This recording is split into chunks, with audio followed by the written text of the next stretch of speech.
This week, Mojang brought the Spear into Bedrock Preview and Beta, and if there's one thing they made clear, it's the fact that it's there to test, and so test is exactly what we did, and there's lots of feedback to give, some of which is very positive, but some of which is maybe not so much, because there are many things that Minecraft themselves have shared that have turned out to be entirely incorrect, and an interesting example of this is Yima P's question, do piglins spawn with spears? I've seen some images of this, but I can't seem to find it in the snapshot feature list. So here is me right now, fighting a piglin with a spear. It naturally spawned in survival, and he also killed me, rip. But what's interesting about this is the fact that this wasn't mentioned anywhere on the Bedrock preview changelog. Instead, it says the spear can be wielded by zombies or piglins, but as it turns out, the Java snapshot, which you do reference here, actually says that zombies, husks, zombified piglins, and piglins can spawn with the spear. So if you're looking for mobs you need to fear, it seems as though it's these four mobs right here, which then kind of implies that baby zombies, baby husks, and baby piglins can't hold it. And yeah, I also want to miscorrect the information that people have been saying, that the husk is going to spawn on a brand new mount, just like the zombie will. I've seen an image of this zombie on a zombified camel, and it's a really fun idea, but it is just someone's idea for what they want to see. So let's clear up some misinformation there, and move into the next comment from 9R, and then a lot of characters I can't pronounce, which says, I don't like how Mojang are trying to balance the rarities of the spear. Why have different rarities have different attack speeds? Isn't crafting tools from better material supposed to make it better in every way? And yeah, this is weird that they're making a default tool that is tiered actually better in wooden than in the diamond way in some ways. This has never been done before, and unless it's the start of a wider combat update, it's a really weird thing to do. But the second part of this comment is true too, which is also enchantment level is supposed to make the enchantment stronger, but lunge consumes more durability the higher level it is. This is absolutely wild, by the way. At its max durability, it uses 128 durability per use. Lunge free is something that Brian E26 rightfully says, I don't think it should take away durability unless you hit a mob like every other weapon, because lunge is an enchantment. If it disappears faster than it took to make the thing, what's the point? No pun intended, and I love your pun that is unintentional there, but I also have to say that yeah, enchantments are meant to make weapons better. I've always disliked soul speed, for example, which is really, really good, but feels so punishing that you don't actually want to use it, and I think that it's fair to have balanced, mixed, a mixture of good and bad with an enchantment, but it seems as though we're leaning towards having such monstrous downsides that people don't even want to use them. Personally, I would rather we have enchantments and then curses, or that we have all enchantments have some downside, but right now the vast majority don't, and so it makes ones like lunge stick out like a sore thumb, which is weird because even if lunge had no downside, most people still wouldn't use it. It's already niche enough as it is, because who wants to be poked forward that far? And so I guess I would say, speaking of niche, I have some fun corrections from Pout that are very niche but important to note. There are 3 of them here, but the one I'm going to point out is the fact that I am looking at damage numbers wrong. I read the Bedrock damage tooltips and assumed it was correct because I heard they corrected it a while ago, but I was mistaken because Java ones say attack damage, whereas Bedrock weapons say plus attack damage. So a trident that is dealing plus 8 on Bedrock as it is styled and 9 on Java is doing the same. The same is true for the mace, while the spear dealing 1 on Java and plus 1 on Bedrock means the Bedrock one is stronger. That means a Java weapon dealing 1 attack damage is useless, which is what the wooden spear is, and so on Bedrock, every spear is slightly more powerful than its Java counterpart. This is really interesting information to know on its surface. I still don't think that that makes them extra viable. I have to say it's absolutely ridiculous to craft a stone weapon, the stone spear, and to be able to kill cows in 4 hits, but that's how it works right now, and there's no criticals too, by the way. Is this how it should be? It's an interesting question, but I would rather answer a more fun one, which is Steam Trains Boy, how fast would you need to be going to one-shot the warden if that's possible? Well, as it turns out, the Minecraft wiki has answered this question for us by working out exactly how much each block traveled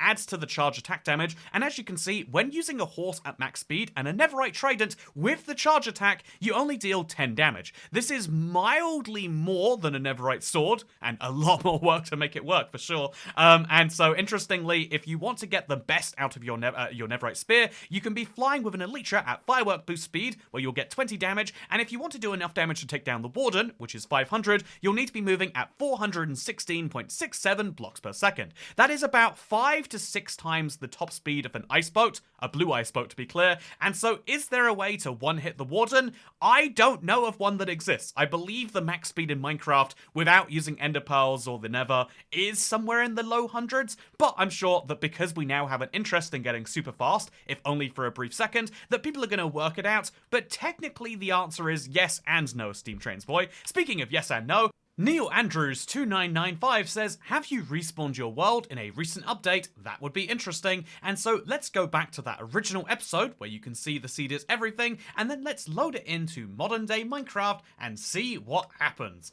Is it going to be the same but very slightly different? Are there going to be recognizable features from the original world? And no. In fact, even if you look at the coordinates, you can see we're way outside of where we normally would have been, because not only has the entire world changed, but also so too has the world spawn. And so if I go to my favorite part of my world, you know, the area where my Let's Play house would be and where my big monument is and my giant barrel, well, what you find instead is some ocean with some very ugly islands nearby it. This is because Minecraft's world gen has changed so many times that it's basically not the same seed anymore, which is kind of sad, because if you want to experience the exact same thing as me, there's just currently no real way. But speaking of no real way, the next comment here is from Link to the Future saying Mojang literally can't keep kicking the proverbial can down the road of combat. It's only going to get harder to update, right? And this is so true. This is the big reason, in my opinion, that combat needs to be updated. It's not just the fact that it's 9 years out of date, or it's been 6 years since they started their new combat update, but instead it's the fact that they are making it harder and harder because every new feature is being balanced around existing combat, and that existing combat is so different that it just has to create hugely different features. So take, for example, the spear, which doesn't just spawn in different mobs in some cases, but also has different damage on Bedrock and a different cooldown system. When you start to add all of this together, you start to create features that are either horrifically balanced now, or which need to be rebalanced when a combat update actually comes out. Indeed, I think the spear is a really interesting case because on Bedrock, you can use the spear and a shield, and it actually functions, but on Java, that's just not true, because the right-click functionality is how you would use a spear, but that's already taken up by the spear's charge attack. And so when it comes to spears and shields, I think Ruben's Radiance's question is a really interesting one, because they say, will Mojang add an enchantment similar to piercing for the spear? Shields right now are the strongest counter to the spear, as they'll take all the damage, unless they compromise and make it where the spear can disable shields, similar to how cleaving works in the combat tests. A piercing adjustment would probably be the most likely way to balance the shield. So cleaving is an enchantment from the combat test that would have been a axe-specific damage enchantment that also would have added delay to the cooldown of the shield, just like how when you're attacked by a piglin brute, your shield doesn't work for a while. That cooldown could have been massively upped, and this is something that would have been a really fun part of combat, and which arguably you could now, since we haven't got around to this combat test, we could take advantage of adding this to the spear instead. Make it so the spear is the natural enchantment for disabling shields, so you go in with the spear, disable the shield, and then go in with a sword to finish, or indeed any combination of maybe charging in with doing so. I think that piercing is a really fun idea for a spear enchantment, but I certainly think that it'd be cool to see an actual combat related enchantment, because right now, again, we have lunge, and lunge is balanced around having to use unbreaking and mending on a diamond or netherite spear. You're just never going to use it otherwise, and ultimately that feels really bonkers and broken. But is that just me? You let me know. Speaking of is this just me, it's to Amanda, your emotional Linty 608. How do people come up with usernames like this? They say your mic is going extinct, and honestly I want to mention this because it came from my extinct features in my Let's Play world. It was a giant video to celebrate 13 years of the Let's Play world, the anniversary we just hit this week. That's right, my world is now a teenager and also older than Gen Alpha. Isn't that nuts?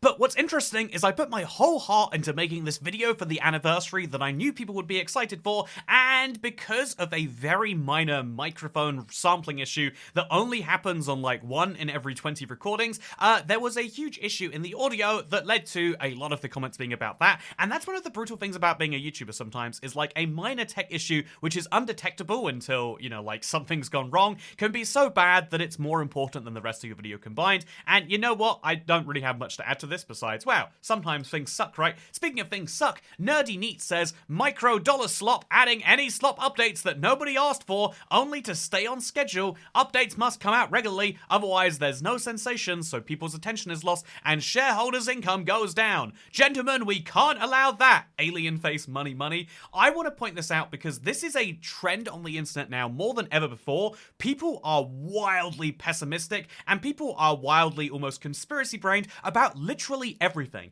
Back when Minecraft did once a year updates, many people were saying that it was Mojang being absolutely lazy and, them just kind of riding on their, resting on their laurels. But now we see the opposite, where Mojang are producing a lot of content, and now it's like, oh, this is just slop updates. This is just trying to stay on schedule and get a bunch of shareholder money. You literally can't make some people happy, and honestly, it's something I think a lot of media really takes advantage of. I was recently trying to search up exactly why it is that TVs have gotten so cheap. One of the modern miracles of our time is the fact that TVs keep getting better, and instead of getting more expensive to compensate, or even staying the same price plus inflation, or even staying the same price minus inflation, TVs are getting cheaper in real terms. And I was trying to look up why, and the top response from Google AI and from Reddit is, because they're stealing your data, they're making you pay in data rather than in money. And it's like, do you think my data is worth thousands of dollars? Also, even if that was somehow true, why would dumb TVs cost less than smart TVs rather than hundreds of dollars more to account for the data you're not giving?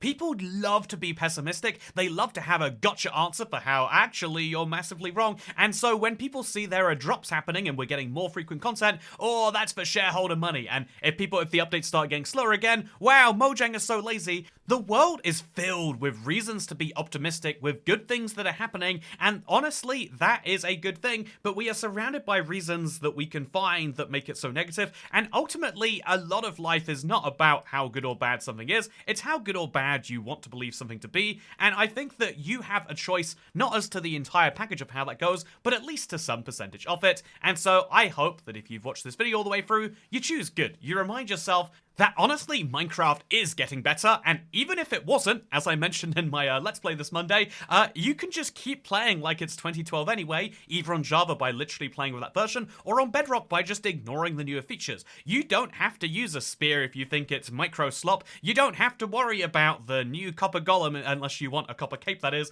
And so, yeah, I've got one last thing to finish with, actually, one last actual finish, which is make sure you get the copper cape while you can. I've just got mine, and it's absolutely delightful. I would recommend not relying on Microsoft sending you an email at the end of the month, but instead watch TikToks or Twitch, even if you don't necessarily want to. That's how I got mine right now, and maybe you want yours too.